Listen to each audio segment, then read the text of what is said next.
Welcome to the new series of MGT 101 short lectures. ये MGT 101 की new short lecture series की video है। Complete series इस channel के ऊपर अपलोड की जा रही है और आज की वीडियो के अंदर आपको मॉड्यूल नंबर 7 करवाया जा रहा है, जो कि है बैंक रेकन्सिलिएशन स्टेटमेंट्स। और बैंक रेकन्सिलिएशन स्टेटमेंट्स के बारे में आप पढ़ने वाले हैं। तो कंटेंट को अगर हम देखें इस मॉड्यूल के, तो इसके अंदर बेसिक कॉन्सेप्ट आप पढ़ेंगे बैंक रेकन्सिलिएशन का। इसके अलावा नेचर और बिहेवियर जो है, बैलेंसेस की पॉसिबल जो रीज़न होते हैं, डिफरेंसेस जिनको एडजस्ट करने की ज़रूरत होती है कैश बुक के अंदर, और पॉसिबल रीज़न डिफरेंसेस की जो कि प्रेजेंट करने की ज़रूरत होती है बैंक रिकन्सिलिएशन स्टेटमेंट में। इसके अलावा कुछ प्रैक्टिस भी होगी और अकाउंटिंग एंट्रीज जो कि बैंक रिकन्सिलिएशन स्टेटमेंट में होती है। सो बैंक रिकन्सिलिएशन स्टेटमेंट के लिए basic concept of bank reconciliation statement जो है, जो इसका बुनियादी जो कॉन्सेप्ट है वो समझना भी ज़रूरी है। सो बेसिक कॉन्सेप्ट को अगर हम देखें बैंक रिकन्सिलिएशन स्टेटमेंट के, so cash book balance in conformity with the bank statement balance. Accountant of the business prepare a bank reconciliation on a specific date. Bank reconciliation statement present reasons causing differences among balance as per cash book and balance as per bank statement. These arise two types. There arise two types of differences: adjusting differences and reconciliation difference. सो अब bank reconciliation statement और जो difference आता है, actually इसको बनाने का मकसद क्या है कि डिफरेंस आता है कैश बुक का जो बैलेंस होता है और जो बैंक स्टेटमेंट होता है। जब बैंक के अंदर अकाउंट खुलता है, आप में से अगर किसी का अकाउंट है या फिर आप में से किसी के घर वालों का भी अगर अकाउंट है, तो आपने देखा होगा कि बैंक का एक स्टेटमेंट होता है। बैंक एक स्टेटमेंट प्रोवाइड करता है जितनी भी ट्रांजैक्शन वगैरह होती है उनका, और एक कैश बुक बनाई जाती है, खुद से कैश बुक बनाई जाती है ऑर्गेनाइजेशन के अंदर। इनके दरमियान कुछ डिफरेंसेस आते हैं, तो इसी वजह से जो वो बैंक रिकन्सिलिएशन जो है वो उसको बनाया जाता है। और बैंक रिकन्सिलिएशन स्टेटमेंट के ज़रिए रेकनसाइल भी किया जाता है जो भी डिफरेंस होते हैं कैश बुक बैलेंस और कैश बुक बैलेंस जो कि कंपनी रिकॉर्ड होता है, जबकि बैंक स्टेटमेंट का जो बैलेंस होता है वो बैंक जो है वो रिकॉर्ड होता है। इन दोनों के अंदर आते हैं, और ये जो डिफरेंसेस होते हैं, दो मेन तरह के डिफरेंसेस होते हैं। एक तो एडजस्टिंग डिफरेंस होता है और रिकनसाइल डिफरेंस होता है। डिटेल इनकी आगे आती रहेगी तो आपको क्लियर होता रहेगा। और जो रीज़न होते हैं डिफरेंस आने के, वो ये एक तो टाइमिंग डिफरेंस होता है। ट्रांजैक्शन रिकॉर्ड हो गई एक जगह लेकिन दूसरी जगह नहीं हुई, यानी कि बैंक में हो गई या कैश बुक में हो गई। और इसी तरह से एरर्स आ जाते हैं, मिस्टेक अगर कर दिए कभी रिकॉर्ड करने में। और इसी तरह से अनप्रेजेंट चेक होते हैं, चेक इशू कर दिया गया लेकिन जिसको इशू किया था उसने अभी बैंक में प्रेजेंट नहीं किया, तो पैसा निकाला नहीं गया। और अनक्रेडिट डिपॉजिट भी होता है, डिपॉजिट तो करवा दिया लेकिन बैंक ने अभी तक उसको क्रेडिट नहीं किया, अभी तक ऐड नहीं हुआ वो अकाउंट के अंदर। तो ये कई सारे रीज़न होते हैं जिसकी वजह से डिफरेंसेस आ जाते हैं, फ़र्क आ जाता है, तो उन्हीं को रिकनसाइल किया जाता है, उन फ़र्क को ख़त्म किया जाता है इसी बैंक रिकन्सिलिएशन स्टेटमेंट के, बैंक रिकन्सिलिएशन के ज़रिए। So important tips to remember. अब कुछ इम्पॉर्टेंट बातें आपने याद रखनी है। Business accountant prepares cash book. जो बिजनेस के अकाउंटेंट हैं, जो ऑर्गेनाइजेशन है, एंटिटी है, कंपनी है, सॉल प्रोप्राइटरशिप है, पार्टनरशिप है, जो भी है, वो लोग जो बनाते हैं अकाउंट्स डिपार्टमेंट के अंदर, वो कैश बुक अपने पास बनाते हैं। जबकि bankers prepare bank statement, bank से बैंक स्टेटमेंट बनता है। जो बैंक अकाउंट होता है किसी का भी, तो बैंक जो है वो बैंक स्टेटमेंट प्रोवाइड करता है। और business accountant prepares bank reconciliation. अच्छा, बैंक रिकन्सिलिएशन भी बिजनेस अकाउंटेंट ही बनाते हैं, यानी कि जो ऑर्गेनाइजेशन में काम करने वाले अकाउंटेंट है वही बैंक रिकन्सिलिएशन बनाएंगे, बैंक वाले नहीं बनाते हैं। तो अगर हम देखें तो दो चीज़ें यहाँ पर जो बिजनेस अकाउंटेंट है वो बना रहे हैं, कैश बुक भी वो बना रहे हैं, लेकिन और फिर जब वो फ़र्क देखते हैं कि हमारी कैश बुक और बैंक स्टेटमेंट में तो फ़र्क आ रहा है, जो हमारा अपना रिकॉर्ड है और बैंक का रिकॉर्ड है उसमें फ़र्क आ रहा है, तो फिर उसके लिए वो बैंक रिकन्सिलिएशन बनाते हैं। अब बैंक रिकन्सिलिएशन स्टेटमेंट को अगर हम और देखते हैं, क्योंकि ज़ाहिर बात है आपके लिए ना सिर्फ इसको समझना ज़रूरी है बल्कि इसको करना भी आना ज़रूरी है। सो नेचर एंड बिहेवियर होती है बैलेंसेस की। अब ये डॉक्यूमेंट जो है वो क्या करता है, रेकनसाइल करता है जो बैलेंस होता है कंपनी की कैश बुक में और जो बैंक स्टेटमेंट होती है। और नेचर की हम बात करें, रिकनसाइलिंग स्टेटमेंट है, इसको प्रिपेयर किया जाता है आइडेंटिफायर एक्सप्लेन करने के लिए डिफरेंसेस दो बैलेंसेस के दरमियान, और टिपिकली प्रिपेयर किया जाता है रेगुलर इंटरवल्स में, मंथली या क्वार्टरली भी किया जा सकता है। कैश बुक बैलेंस जो है वो कंपनी की कैश बुक में होता है, वो डिफ़र कर सकता है बैंक स्टेटमेंट से, और इसी तरह से बैंक स्टेटमेंट जो है वो रिफ्लेक्ट करता है एक्चुअल जो बैलेंस पड़ा हुआ है कंपनी के जो बैंक अकाउंट होता है वहाँ पर। और फेवरेबल बैलेंस भी होता है जब कैश बुक बैलेंस हायर होता है बैंक स्टेटमेंट के मुकाबले में, और अनफेवरेबल होता है जब बैंक स्टेटमेंट का बैलेंस हायर होता है कैश बुक के मुकाबले में। So it is important to know the nature and behavior of two balances before unfolding the possible reason of differences among the two balances. अब ये बात पीछे भी काफ़ी आ गई है, तो ये ज़रूरी होता है कि इस चीज़ को हम जाने कि जो नेचर और बिहेवियर होता है दो जो बैलेंस है, इससे पहले कि अनफोल्ड किया जाए पॉसिबल रीज़न जो डिफरेंसेस हैं दोनों बैलेंसेस के दरमियान, दोनों बैलेंसेस कौन से कैश बुक और बैंक स्टेटमेंट का। अब कुछ इंपॉर्टेंट जो टिप्स हैं यहाँ पर याद रखने के लिए, there are two types of deposit, fixed और टाइम डिपॉजिट और डिमांड डिपॉजिट। अब बैंक के अंदर जब पैसा रखवाया जाता है उसमें डिपॉजिट जो है वो दो मेन तरह के डिपॉजिट होते हैं। अब एक तो जो है वो डिमांड या फिक्स या टाइम डिपॉजिट होता है, जिसके अंदर पैसा जो है वो करवा दिया जाता है, फिक्स करवा दिया जाता है एक तरह से। ऐसा नहीं होता कि उसको निकाला जाए, बार बार जो है वो निकाला जाए। जबकि डिमांड डिपॉजिट में फ्रीक्वेंट ट्रांजैक्शन की जा सकती है डिमांड डिपॉजिट के अंदर। और टाइम डिपॉजिट के अंदर क्या होता है कि एक फ़िक्स टर्म के लिए जो है वो डिपॉजिट करवा दिया जाता है, लॉक करवा दिया जाता है एक तरह से। फ़िक्स डिपॉजिट या टाइम डिपॉजिट में एक लॉक करवा दिया, जबकि डिमांड डिपॉजिट में लॉक नहीं किया जाता, बल्कि फ्रीक्वेंट ट्रांजैक्शन जो है वो होती हैं, हो सकती हैं। सो बैंक रिकन्सिलिएशन जो है वो प्रिपेयर जो इसको किया जाता है, ये डिमांड डिपॉजिट अकाउंट्स के लिए किया जाता है। इसको सिर्फ डिमांड डिपॉजिट के लिए किया जाता है क्योंकि इसमें फ्रीक्वेंट किस्म की ट्रांजैक्शन जो है वो होती हैं। और डीज में करंट अकाउंट, अब ये नॉर्मली तौर पे क्या होता है कि करंट अकाउंट के अंदर होता है नॉर्मली तौर पे। इसके अलावा प्रॉफिट एंड शेयरिंग अकाउंट है जो कि सेविंग अकाउंट के तौर पे जाना जाता है।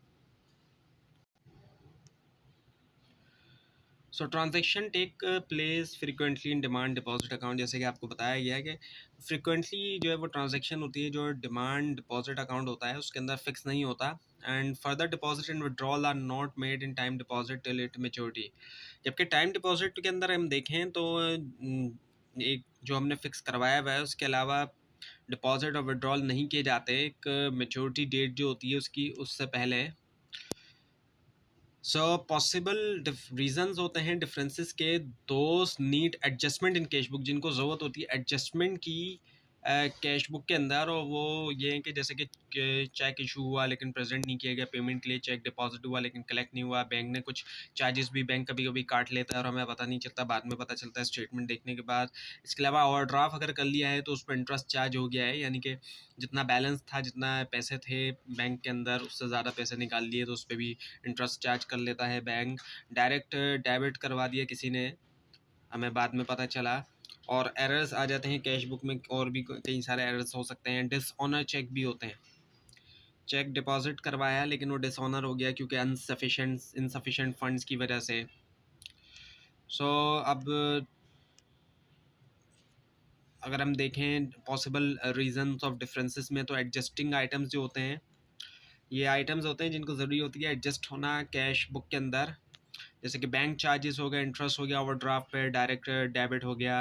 इसके अलावा एरर्स आते हैं कैश बुक में और डिसऑनर चेक होते हैं, और रिकन्सिलिएशन आइटम भी होते हैं। तो पहले हम एडजस्टिंग आइटम्स को देखते हैं।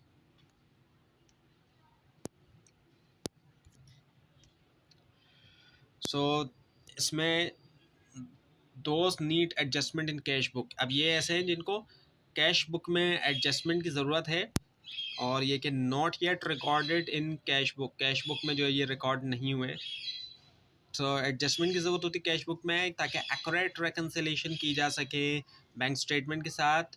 सो क्रेडिट ट्रांसफ़र होता है जो कि कलेक्शन होती है, और जिसका कैश बुक के अंदर ये क्या इसका इफेक्ट होगा, ये डेबिट होगा।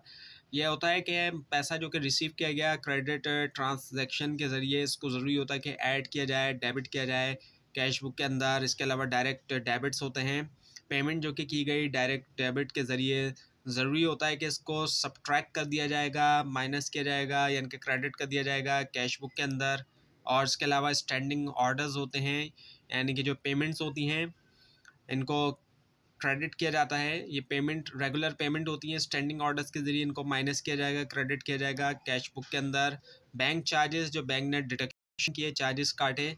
सो बैंक मुख्तलिफ़ तरह के चार्जेस बैंक जो है वो काटता है जब सर्विस प्रोवाइड कर रहा है बैंक अकाउंट की फॉर्म में, तो उसमें मुख्तलिफ सर्विसेज और भी होती हैं, तो उनके चार्जेस काट लेता है बैंक। तो ये डिडक्शंस होती हैं, इनको क्रेडिट किया जाएगा, माइनस किया जाएगा कैश बुक के अंदर।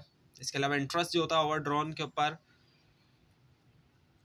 इसको भी क्रेडिट किया जाएगा, माइनस किया जाता है। और डिपॉजिटेड चेक रिटर्न, कोई रिटर्न आ गया जो डिपॉजिट है, इसको भी जो है वो ज़रूरत होती है कि सब्ट्रैक्ट किया जाएगा, माइनस किया जाएगा। अब ये कि मिस्टेक कमिटेड इन चेकबुक के अंदर, सॉरी कैश बुक, चेकबुक नहीं, कैश बुक के अंदर अगर मिस्टेक हो जाती है सो एडजस्टमेंट किया जाता है। So receipt side mistakenly over stated, अगर रिसिप्ट जो है वो रिकॉर्ड हुई मोर देन एक्चुअल से ज़्यादा, सब्ट्रैक्ट किया जाएगा क्रेडिट को। और इसके अलावा ये कि रिसिप्ट साइड मिस्टेकनली अंडरस्टेड भी हो सकती है, इनके कम। सो ऐसी सिचुएशन में अगर रिसिप्ट को कम कर लेंगे तो फिर ऐड करेंगे, कम कर लिया तो ऐड करेंगे, ज़्यादा कर लिया था तो माइनस करेंगे। रिसिप्ट का मामला ये है। और अगर हम पेमेंट को देखें, payment side mistakenly over state, payment side जो है वो गलती से ज़्यादा हमने कर ली, तो अगर ये मोर देन एक्चुअल हो गई तो इसको रिड्यूस कर देंगे हम। और अगर अंडर स्टेट है ये तो इसको फिर हम इंक्रीज़ कर देंगे। अच्छा, अब कुछ इंपॉर्टेंट टिप्स हैं जो जहन में रखनी है कि business accountant amends cash book for mistakes and unrecorded information. इसमें जो भी चेंज किया जाएगा कैश बुक के अंदर, तो या तो ये मिस्टेक्स के लिए हम करेंगे या फिर कोई ऐसी इन्फॉर्मेशन जो बिल्कुल ही रिकॉर्ड नहीं हुई है। So cash book balance after the adjustment is presented in balance sheet. जो कैश बुक बैलेंस एडजस्टमेंट के बाद होता है उसको बैलेंस शीट के अंदर प्रेजेंट किया जाता है, और बैलेंस शीट वाला लेसन आप ज़रूर देखिएगा। अच्छा, अब ये कि बैंक रिकन्सिलिएशन स्टेटमेंट में पॉसिबल रीजंस होते हैं जो कि आपको कुछ हद तक अब समझ में आ गए होंगे और आने भी चाहिए। So those need to be presented in bank reconciliation statement. Timing difference होते हैं जैसे कि बताया गया आपको। इसके अलावा ट्रांजैक्शन नॉट रिकॉर्डेड और एरर्स इस तरह के होते हैं, और इनको ज़रूरी होता है कि प्रेजेंट किया जाए बैंक रिकन्सिलिएशन में। सो आइडेंटिफाई किया जाता है रीजंस जो है, डिफरेंसेस जो कि लाते हैं कैश बुक और बैंक स्टेटमेंट बैलेंस में। एडजस्ट किया जाता है कैश बुक बैलेंस ताकि मैच करे bank statement. Now the possible reason में अब रेकन्सिलिंग आइटम्स की तरफ चलते हैं। एडजस्टिंग आइटम अभी आपको बताए गए थे। रेकन्सिलिंग आइटम्स को अगर हम देखें, those need to be presented, जिनको प्रेजेंट करने की ज़रूरत है बैंक रेकन्सिलिएशन में। तो not yet recorded in bank statement, जो अभी तक बैंक स्टेटमेंट में अभी हम देखते हैं कि नहीं हुए। So a check from customer recorded in cash book and deposit but not yet collected by bank। एक ऐसा चेक जो कि कस्टमर की तरफ से था और रिकॉर्ड हो गया कैश बुक में, डिपॉजिट भी बैंक में करवा दिया गया लेकिन अभी तक कलेक्ट नहीं किया बैंक ने, तो इसको क्या है, इसका इफेक्ट पड़ेगा बैंक रिकन्सिलिएशन स्टेटमेंट में कि इसको डिडक्ट किया जाएगा।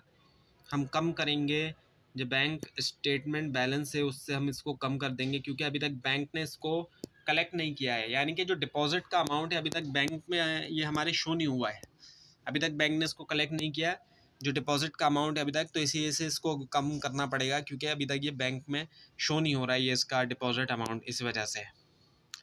और इसके अलावा cheque paid to supplier recorded in cash book but not yet presented to bank for payment. अब एक ऐसा चेक जो कि पे तो कर दिया है सप्लायर को और वो कैश बुक के अंदर हो गया, लेकिन अभी तक उसने बैंक में पेमेंट के लिए पेश नहीं किया, यानी कि अभी तक उसने बैंक में वो गया नहीं विड्रॉ करने के लिए चेक से उसकी जो पेमेंट थी वो निकलवाने के लिए। तो इसका ये इफेक्ट पड़ेगा कि इसको ऐड किया जाएगा बैंक स्टेटमेंट के बैलेंस में, क्योंकि अभी तक बैंक ने उसको पे ही नहीं किया, वो गया ही नहीं बैंक अभी तक निकलवाने के लिए जो अमाउंट है पेमेंट का। और उसके अलावा ये कि mistakes committed in bank statement, जो मिस्टेक्स आती हैं wrongly debited और चार्ज बाय बैंक। सो अगर कोई ऐसी चीज़ आती है तो ऐड किया जाएगा इसको बैंक स्टेटमेंट में, और ये क्रेडिट हो जाएगा। अच्छा, ऊपर वाली ऊपर एक चीज़ रह गई थी आपकी कि जो चेक जो कि कस्टमर का जो वो था रिकॉर्ड का कैश बुक के अंदर और डिपॉजिट हुआ लेकिन बैंक ने कलेक्ट नहीं किया, तो ये क्रेडिट होना था। और ये दूसरा वाला जो है, जो कि अभी तक सप्लायर ने पे ही नहीं किया काउंटर पे, यानी कि उसने अभी तक पेमेंट नहीं निकलवाई, ये डेबिट होना था। और अब हम मिस्टेक को देखते हैं। तो जो रॉन्गली डेबिट या चार्ज कर दिया बैंक ने, तो इसको क्या किया जाएगा, ऐड किया जाएगा बैंक स्टेटमेंट बैलेंस में और इसको क्रेडिट कर दिया जाएगा। और अगर रॉन्गली क्रेडिट कर दिया बैंक ने, तो ऐसे सिचुएशन में क्या किया जाएगा, इसको डिडक्ट कर दिया जाएगा बैंक स्टेटमेंट से, यानी कि डेबिट कर दिया जाएगा। अब कुछ इंपॉर्टेंट चीज़ें याद रखने के लिए कि जो अनकलेक्टेड चेक्स होते हैं उसके लिए कुछ और नामों का इस्तेमाल किया जाता है, जो कि आपने याद रखना है, ताकि इस तरह की टर्म्स आएंगी तो आपने कंफ्यूज नहीं होना है। क्वेश्चन में इस तरह की टर्म्स आ सकती हैं, कहीं भी इस तरह की टर्म्स आप देखेंगे तो ये कंफ्यूज करने वाली हो सकती है। जैसे कि अनक्लियर चेक हो गया अनकलेक्टेड के लिए, अनक्रेडिटेड चेक भी हो गया, अनक्लियर लॉजमेंट्स हो गया, डिपॉजिट इन ट्रांजिट हो गया, आउटस्टैंडिंग लॉजमेंट्स हो गया। और इसी तरह से अनप्रेजेंटेड चेक्स जो कि काउंटर पे भी पेश ही नहीं किए गए, तो इसके लिए जो टर्म्स है उसमें कि आउटस्टैंडिंग चेक है, अनकैश चेक है और अनपेड चेक्स भी आ जाते हैं। ये तमाम टर्म्स आपने याद रखनी है ताकि आपको आसानी रहे आगे। सो अब प्रैक्टिस आपके सामने क्वेश्चन मौजूद है यहाँ पर। So the balance as per Yasin traders cash book bank column 4500 does not agree with the bank statement 7,700 on 31 December 2009। अब जो बैलेंस है यासीन ट्रेडर की जो कैश बुक बैंक कॉलम है वो 4,500 का है, और वो बैंक स्टेटमेंट के अंदर जो 7,700 आ रहा है उससे एग्री नहीं कर रहा है। इनके फ़र्क देख सकते हैं आप। जब 2009 दिसंबर 31 को देखा गया, and investigation reveals following fact, जब इन्वेस्टिगेशन करवाई गई तो कुछ फैक्ट्स, कुछ हकाइक सामने आए कि cheque from customer of 2000 have been paid into the bank but have not yet been process और क्लियर। एक चेक जो कि कस्टमर की तरफ से आया था 2000 का, वो बैंक के अंदर गया लेकिन अभी तक उसको प्रोसेस या क्लियर नहीं किया गया बैंक की तरफ से। और cheque paid to suppliers of 6,200 have not yet been presented to bank for payment. 6,200 का जो चेक सप्लायर को दिया गया था पेमेंट के लिए, उसने अभी तक बैंक में प्रेजेंट ही नहीं किया, नहीं वो पैसा उसने अभी तक निकलवाया ही नहीं बैंक से। और bank statement show 700 as a bank charges, और 700 के बैंक चार्जेस उन्होंने काटे अपनी सर्विसेज के, जो कि अभी तक चेक बुक में रिकॉर्ड ही नहीं हुए, कैश बुक में सॉरी। और चेक जो है 300 का रिसीव तो हुआ कस्टमर्स से, लेकिन रिटर्न हो गया, रिटर्न डिसऑनर हुआ है और उसको भी रेक्टिफाई नहीं किया गया कैश बुक में। तो अब इन चार चीज़ों को हमने इनके ज़रिए रेकनसाइल जो है वो करेंगे हम। तो सबसे पहले हमने क्या लिखा, अब अच्छा इसका फॉर्मेट अगर आप देखें तो कुछ इस तरीके से कि डेट, जो एडजस्टेड कैश बुक हम बनाएंगे उसके लिए बैंक कॉलम की, तो उसमें एक तरफ डेट है, रिसीप्ट है, अमाउंट है, और फिर दूसरी तरफ डेट है, पेमेंट है और अमाउंट है। तो अब इसमें डेट डालेंगे जो कि हमें दी गई है कि 2009 दिसंबर 31, और इसके अंदर हम बैलेंस ब्रॉड फॉरवर्ड लिखेंगे, जो कि हमें बैलेंस यहाँ पर दिखाया गया है 4,500 का जो बैलेंस हमें दिखाया गया है कैश बुक का, ये हमने बैलेंस ब्रॉड फॉरवर्ड लिखा है। अब अगर हम देखें इसमें से क्या माइनस करना है कैश बुक के अंदर, तो जो बैंक चार्जेस होते हैं इसको हम डिडक्ट करेंगे, जो कि 700 है। यहाँ पर हमें जो बैंक्स ने चार्जेस डिडक्ट किए अपनी सर्विसेज के 700 की, इसको हम यहाँ पर पेमेंट पे ले जाएंगे, जो भी हम माइनस करेंगे उसको हम पेमेंट पे ले जाएंगे। और इसके अलावा जो चेक्स डिसऑनर है उसको भी, जो 300 का चेक जो कि डिसऑनर है उसको भी, और इसका जो टोटल होगा, यानी कि जो इसका टोटल बना इन दोनों का, इसको हम माइनस कर लेंगे 4,500 जो कि कैश बुक वाला जो अमाउंट है, और उससे फिर जब जो डिफरेंस आएगा वो ये अमाउंट आएगा हमारे पास, जो कि कैरी फॉरवर्ड का अमाउंट है, बैलेंस कैरी फॉरवर्ड का। और नीचे हम उस 4,500 जो इसी को हमने लिख दिया है जो कैश बुक वाला अमाउंट है, क्योंकि इन दोनों साइड को हमने बैलेंस कर दिया है इस वजह से। अब जो है ये एडजस्टेड कैश बुक बनाने के बाद फिर बैंक रिकन्सिलिएशन स्टेटमेंट बनाया जाएगा। बैंक रिकन्सिलिएशन स्टेटमेंट लिखेंगे, फिर उसके बाद डेट जो है वो लिखी जाएगी। और सबसे पहले जो इसमें लिखा जाएगा balance as per bank statement, जो बैंक से हमें मिला है स्टेटमेंट और ये फेवरेबल बैलेंस जो है वो आया है हमारे पास, तो ये जो है ये क्रेडिट होता है। जब भी ये प्लस में होता है बैंक रिकन्सिलिएशन में, हम अगर देखें तो बैंक का जो स्टेटमेंट का बैलेंस है वो क्रेडिट में होता है,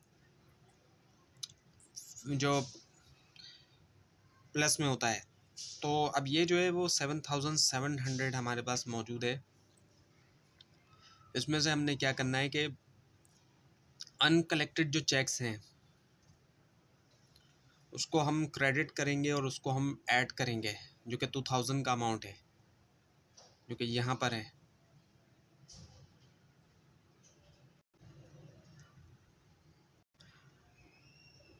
क्योंकि ये वो अमाउंट है,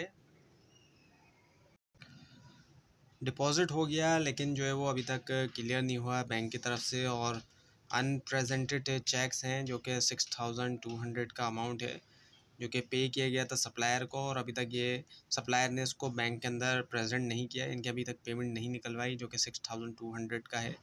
और ये जो डेबिट होगा, तो अब हम 7700 में से ये 6200 को माइनस किया जा रहा है और जो 2000 है उसको प्लस किया जा रहा है, तो ये आंसर आ रहा है हमारे पास 3500 क्रेडिट के साथ। और ये इसको आप ज़रूर कैलकुलेट भी करिएगा, और ये वही अमाउंट आ रहा है जो कि कैश बुक का भी कैरी फॉरवर्ड 3500 वाला अमाउंट है। सो ये यहाँ पर जो है वो ये रेकनसाइल हो गया है बैलेंस जो है वो। सो इम्पॉर्टेंट चीज़ें याद रखने वाली है, when both balances are given in a question then prepare bank reconciliation starting with the balance as per bank statement. So जब दोनों बैलेंस गिवन हो, प्रिपेयर करें बैंक रिकन्सिलिएशन स्टेटमेंट स्टार्टिंग करते हुए बैलेंस जो होता है बैंक स्टेटमेंट के मुताबिक, and never mixing up adjusting and reconciling items in one statement, always prepare adjusted cash book and bank reconciliation separately। यानी कभी भी मिक्स अप ना करें एडजस्टिंग और reconciling आइटम को एक ही स्टेटमेंट में, हमेशा प्रिपेयर करें एडजस्टेड कैश बुक और बैंक reconciliation को सेपरेटली। और डेबिट और क्रेडिट को भी प्रैक्टिस करें आप, ताकि प्रिपेयर कर सकें बैंक reconciliation।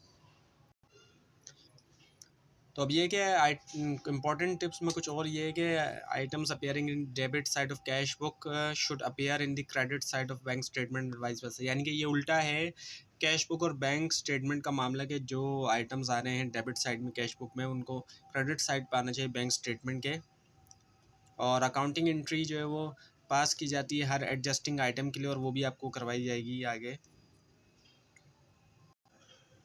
अब ऐसी सूरत हाल भी हो सकती है when only the balance as per bank statement is given, prepare bank reconciliation statement to find out the balance as per adjusted cash book, find this balance, place this balance in adjusted cash book as a closing balance, and then find out the opening balance of cash book, that would be a balancing figure। जब सिर्फ balance जो है bank statement का given हो, तो पहले prepare करें bank reconciliation, ताकि बैलेंस मालूम कर सकें जो एडजस्टेड कैश बुक का है, और इस बैलेंस को रखें एडजस्टेड कैश बुक में एज अ क्लोजिंग बैलेंस, और फिर फाइंड आउट करें ओपनिंग जो बैलेंस है कैश बुक का, और वो बैलेंसिंग फिगर होगी जो कि बैलेंस करने वाली नंबर होंगे। और उसके बाद ये given only the balance as per cash book is given. अब ये भी हो सकता है कि सिर्फ कैश बुक का ही बैलेंस गिवन हो। सो पहले प्रिपेयर करें एडजस्टेड कैश बुक, उसके बाद प्रिपेयर करें बैंक रिकन्सिलिएशन, स्टार्ट करें बैलेंस जो भी एडजस्टेड कैश बुक है उसके हिसाब से। नाउ दी अकाउंटिंग एंट्रीज़, अब अकाउंटिंग एंट्रीज़ करवाई जा रही हैं, जो कि एडजस्टिंग एंट्रीज़ हैं। वो किस तरह की होती हैं, तो कुछ इस तरीके की होती हैं कि जैसे क्रेडिट ट्रांसफ़र होता है तो उसमें बैंक को डेबिट किया जाता है, इनकम या रिसीवेबल को क्रेडिट किया जाता है। सो बैंक जब डेबिट हो रहा है तब होता है जब इंक्रीज़ होता है बैंक बैलेंस के अंदर, और जो उसके मुकाबले में क्रेडिट किया जाएगा वो रिसीप्ट होती है इनकम की या सेटलमेंट ऑफ रिसीवेबल की। और डायरेक्ट डेबिट होता है तो उसमें एक्सपेंस या क्रेडिटर जो है उसको डेबिट किया जाता है, और बैंक को जो है वो क्रेडिट किया जाता है। सो एक्सपेंस या क्रेडिटर को जो डेबिट किया जा रहा है, पेमेंट होती है एक्सपेंस की या सेटलमेंट ऑफ क्रेडिटर की, और डिक्रीज आता है बैंक बैलेंस में, इसी वजह से उस बैंक को क्रेडिट किया जाता है। जब भी बैंक बढ़ेगा डेबिट पे बढ़ेगा, घटेगा क्रेडिट पे घटेगा। स्टैंडिंग ऑर्डर में क्या किया जाता है कि इसमें भी बैंक को क्रेडिट किया जा रहा है क्योंकि बैंक में बैलेंस में इसमें भी कमी आती है, और एक्सपेंस या क्रेडिटर जो है उसको डेबिट किया जाता है। जब हम किसी को भी पैसे दे रहे हैं किसी भी तरीके से तो हमेशा बैंक को क्रेडिट किया जाएगा, चाहे वो स्टैंडिंग ऑर्डर हो या बाकी तरीके से। और इसी तरह से डायरेक्ट बैंक चार्जेस में भी बैंक पैसे काट रहा होता है तो बैंक को क्रेडिट कर देंगे, जबकि बैंक चार्जेस को हम डेबिट कर देंगे। इंटरेस्ट चार्जेस में भी बैंक क्रेडिट हो जाएगा क्योंकि बैंक से पैसा जा रहा है, और इंटरेस्ट एक्सपेंस जो है वो डेबिट हो जाएगा, जो क्योंकि एक्सपेंस वैसे भी डेबिट ही होता है जो उसकी नेचर है। And deposit check return dishonour, एक डिपॉजिट चेक जो कि रिटर्न हो गया, डिसऑनर हो गया, तो ऐसे सिचुएशन में भी बैंक क्रेडिट होगा, डेटर्स जो है वो उसको हम डेबिट कर देंगे। Mistakes committed in cheque cash book, अब कुछ मिस्टेक्स जो आती हैं उनकी एंट्रियाँ कैसे बनती हैं। तो receipt side mistakenly over state, receipt side को ओवरली तौर पे मिस्टेकनली जो है गलती से उसको क्या किया हमने कि ज़्यादा बता दिया, तो ऐसे सिचुएशन में बैंक को क्रेडिट कर देंगे क्योंकि हमने कम करना है, अब उसको हमने ज़्यादा बता दिया था। और सस्पेंस अकाउंट को हम करेंगे, बदले में हम सस्पेंस अकाउंट को कर देंगे। और अगर इसका उल्टा हो गया, अंडर स्टेट हो गया, रिसीट साइड जो है वो हमने कम बताया, तो फिर हम बैंक अकाउंट को बढ़ाएंगे क्योंकि हमने कम बताया था, और सस्पेंस अकाउंट को हम क्रेडिट कर देंगे। और पेमेंट साइड अगर मिस्टेकनली तौर पे ओवर स्टेट हो गया, हमने ज़्यादा बता दिया कि हमने ज़्यादा पेमेंट कर दी, तो फिर ऐसे सिचुएशन में हमने बैंक को बढ़ाना है, इसलिए हम बैंक को डेबिट करेंगे और सस्पेंस अकाउंट को हम क्रेडिट कर देंगे। और इसका अगर उलट हो गया, हमने अंडर स्टेट किया, कम बताया जब हमने पेमेंट किया, तो बैंक को हमने घटाना होगा, इसलिए क्रेडिट कर देंगे, और सस्पेंस को हम जो है वो बैंक को क्रेडिट और सस्पेंस को डेबिट कर देंगे। अच्छा, अब ये आखिर में एक चीज़ और ये है कि issued cheque return dishonour but in replacement a new cheque was reissued immediately. जो इशूड चेक जो वो रिटर्न हुआ डिसऑनर, और लेकिन हुआ क्या कि रिप्लेसमेंट में एक नया चेक इमीडिएटली तौर पर री इशू कर दिया गया, तो ऐसे सिचुएशन में no effect in the books of account, कोई भी इफेक्ट नहीं आएगा बुक्स ऑफ अकाउंट के अंदर, कोई भी फ़र्क नहीं आएगा। अब एक जो इम्पोर्टेंट चीज़ याद रखनी की वो ये है कि प्रैक्टिस लाजमी करें आप, जितनी ज़्यादा करेंगे, और प्रैक्टिस मुख्तलिफ़ तरीक़ों से आप कर सकते हैं, आप क्विज़ के ज़रिए भी कर सकते हैं और भी मुख्तलिफ़ तरीक़ों से कर सकते हैं, लिख कर भी आप कर सकते हैं, और आप जो है वो चाहें तो कोई जैसे कि आपको बताया गया कि क्विज़ के ज़रिए, और इसी तरीके से जितनी ज़्यादा आप करेंगे टाइप करके आप कर सकते हैं क्योंकि आपके एग्ज़ाम भी जो है वो इसी तरह से होंगे। तो ये थी आज की वीडियो। आपको इस बारे में कोई क्वेश्चन हो, अगर इसके अंदर कोई मिस्टेक भी दिखाई दे ज़रूर हाईलाइट कीजिए, और इस पूरी सीरीज़ को देखने के लिए इस चैनल को सब्सक्राइब कीजिए, बेल आइकन के ऊपर क्लिक कीजिए। Thanks for watching this video and best of luck.